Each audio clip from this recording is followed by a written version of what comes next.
நம் நாடு தொடர்கிறது. நேற்றைய தினம் அத்துருகிரிய பிரதேசத்திலே ஒரு டேட்டூ நிறுவனம் ஒன்று திறப்பதற்காக அழைப்பு விடுக்கப்பட்டிருந்தது. கோடீஸ்வர வர்த்தகர் என்று அடையாளம் காணப்படும் கிளப் வசந்த் அவருக்கும் அதே போன்று பாடகி கே சுஜீவாவுக்கும் அழைப்பு விடுக்கப்பட்டது. பிரதம அதிதிகள் இருவரும் வந்தார்கள். வந்து திறப்பு விழா முடிந்த நிலையில் ஒரு சிறு விருந்து பிரசாரத்திலே ஈடுபட்டார்கள். அந்த நேரத்தில்தான் வெள்ளை நிற காரில் வந்தவர்கள் இறங்கி, அதுவும் முதலாவது மாடியில்தான் அந்த டேட்டூ நிறுவனம் திறக்கப்பட்டிருந்தது. அந்த முதலாவது மாடிக்கு படிக்கட்டில் இருந்து ஏறி வந்து சுட்டுவிட்டு அதே படிக்கட்டில் இறங்கி அதே காரில் ஏறி செல்கின்றார்கள். அந்த சம்பவத்தை பார்ப்பதற்காக வந்த நீதியரசர் கூட, மஜிஸ்ட்ரேட் கூட அதிர்ச்சியாக போலீஸாரிடம் கூறினார், என்னையா பட்ட பகலில் இவ்வளவு வெளிச்சம் இருக்கும்போது 2 பேர் வந்து சுட்டுவிட்டு அவர்களே காரில் ஏறி செல்கின்றார்கள் என்றால் இதுதான் நாட்டினுடைய நிலையா என்று மஜிஸ்ட்ரேட் கேட்டிருந்தார். செய்தி வெளியாகின்றது வீரகேசரி பத்திரிகை. துப்பாக்கிச் சூட்டில் கிளப் வசந்த் உள்ளிட்ட 2 உயிரிழப்பு. பிரபல பாடகி கே சுஜீவா உட்பட 4 காயம். துப்பாக்கிதாரி பயணித்த கார் மீட்பு. அத்துர்கிரிய பகுதியில் அமைந்துள்ள வர்த்தக நிலையம் ஒன்றுக்குள்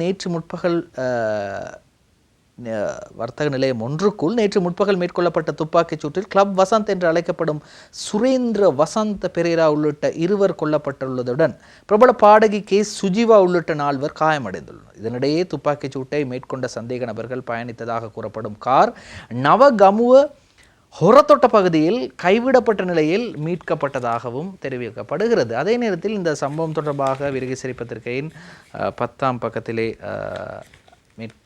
மேலதிக செய்திகள் வெளியாகி இருக்கின்றது. அதையும் நாங்கள் பார்க்கலாம். போலீஸ் ஊடக பேச்சாளர் பிரதி போலீஸ் மா அதிபர் நியால் தல்துவ இது தொடர்பாக தெரிவித்திருக்கின்றார். அதே நேரத்தில் அத்துருகிரிய நகரில் அமைந்துள்ள வர்த்தக தொகுதி ஒன்றின் 2வது மாடியில், பாருங்கள், நான் 1வது மாடி என்று சொன்னேன், 2வது மாடியில் அமைக்கப்பட்ட புதிய வர்த்தக நிலையம் ஒன்றை திறந்து வைப்பதற்காக பிரபல பாடகி கே சுஜீவா, கிளப் வசந்த் என அழைக்கப்படும் சுரேந்திர வசந்த் பெரேரா உள்ளிட்ட 6 பேர் அங்கு வருகை தந்துள்ளனர்.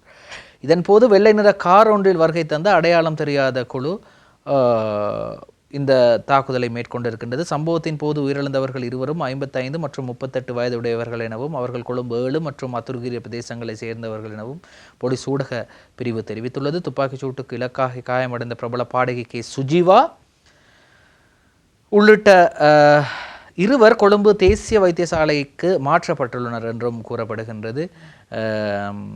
இதனிடையே சிசிடிவி காட்சிகளை அடிப்படையாக கொண்டு மேற்கொள்ளப்பட்ட இதுவரையான விசாரணைகளில் துப்பாக்கிச் சூட்டை மேற்கொண்ட சந்தேக நபர்கள் பயணித்ததாக கூறப்படும் கார் நவகமு கொரத்தோட்ட பகுதியிலே கைவிடப்பட்ட நிலையில் மீட்கப்பட்டதாக கூறப்படுகின்றது. இது இப்படி இருக்கும் போது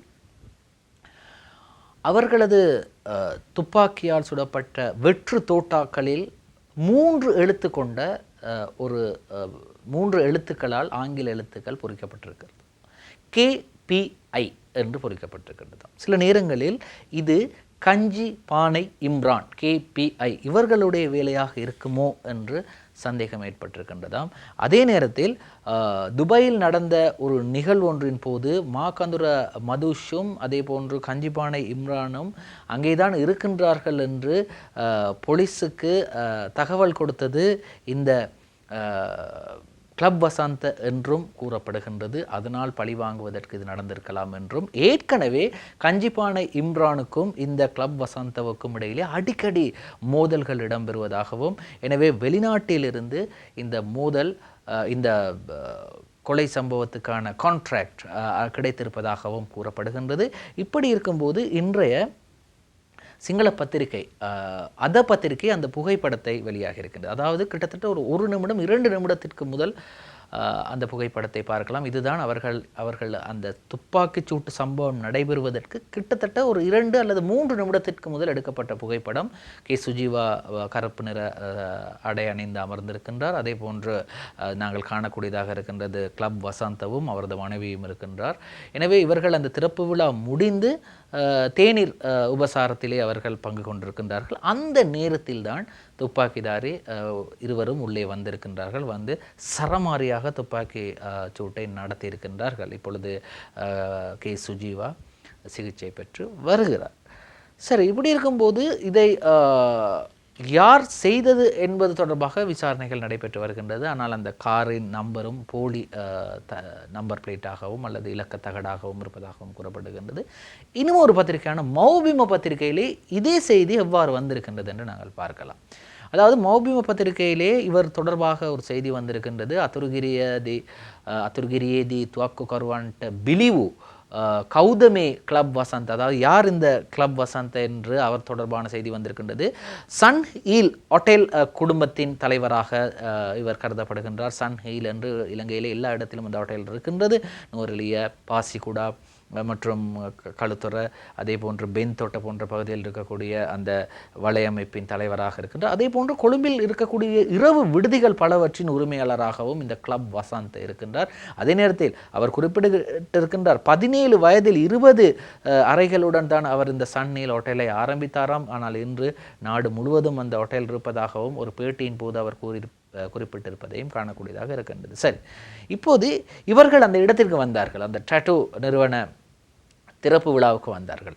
அந்த டாட்டூ நிறுவன திறப்பு விழாவுக்கு அழைத்த டாட்டூ நிறுவன உரிமையாளரின் வங்கி கணக்குக்கு 10 லட்சம் ரூபாய் வந்திருக்கின்றதாம் துபாயிலிருந்து அந்த டாட்டூ நிறுவன உரிமையாளரின் வங்கி கணக்குக்கு 10 லட்சம் வந்திருக்கின்றதாம். காரணம், அவர் குறிப்பிட்டிருக்கின்றார், கிளப் வசந்தவை கொள்வதற்கு நான் உதவி செய்தேன் என்று ஒப்புக்கொண்டிருக்கின்றார். இன்றைய திவைன பத்திரிகையிலே அந்த செய்தி வந்திருக்கிறது. கிளப் வசந்த மரண்ண உதவு கலா டாட்டூ ஆயத்தனை இமிகரு சொல்லியிருக்கின்றார். இதுதான் இன்றைய பிரதான தலைப்புச் செய்தியாக வந்திருக்கின்றது. துபாய் வழியின் ஆப்பு லக்ஷதாயக கொன்ட்ராத்துவாக், துபாயிலிருந்து வந்த 10 லட்சம் ஒரு கான்ட்ராக்டை தான் செய்திருக்கிறார்கள், ஒப்பந்தத்தை செய்திருக்கிறார்கள். கிளப் வசந்த மரண்ண உதவு கலா என்று இந்த டாட்டூ நிறுவன உரிமையாளர் கூறியிருக்கின்றார். அவரது வங்கி கணக்குக்கு துபாயிலிருந்து 10 லட்சம் ரூபாய் வந்திருக்கின்றது. இப்போ இந்த கே சுஜீவா யார் என்று உங்கள் எல்லாருக்குமே தெரியும். இருந்தாலும் நான் ஞாபகப்படுத்துகின்றேன். பிரபல பாடகி, பிரபல கலைஞர், சிரேஷ்ட கலைஞர். இப்பொழுது அவர் மத்தியில் இல்லை, அவரும் இல்லை, அவரது கணவரும் இல்லை. நிலாமதி பிச்சையப்பாவின் சகோதரி. அதே போன்று உங்களுக்கு தெரியும் ஸ்ரீதர் பிச்சையப்பாவின் மனைவிதான் நிலாமதி பிச்சையப்பா. மிக சிறந்த கலைஞர்களாக இலங்கையில் இருந்தவர்கள். எனவே நிலாமதி பிச்சையப்பாவின் சகோதரி தான் இந்த கே சுஜீவா. விரைவில் நலம் பெற ஒரு கலைஞராக நாம் வேண்டுவோம், பிரார்த்திப்போம்.